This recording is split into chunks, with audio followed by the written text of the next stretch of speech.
hin ko lampi o ka son lai veni koleken sang ta ho ka hin son pe nong le ta sei thelo va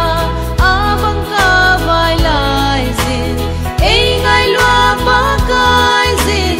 ei hung ho do ta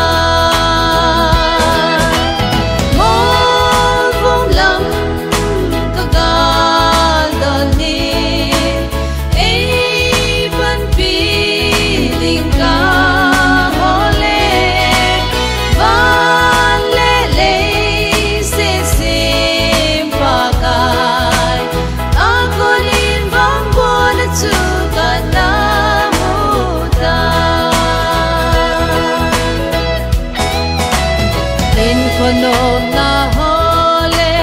ki panate hole zule sa motsona lampi kana ho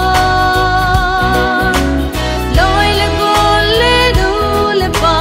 na wanga kalai zin ei ngai lua pa kai sin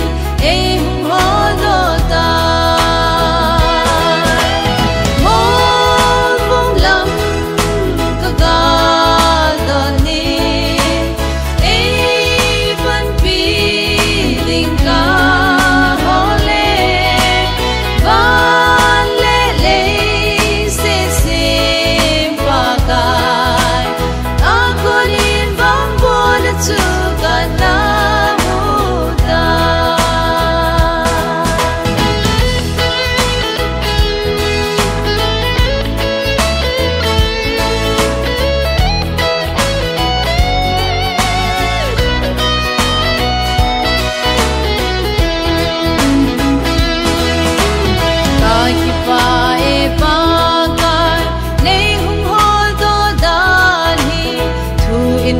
say so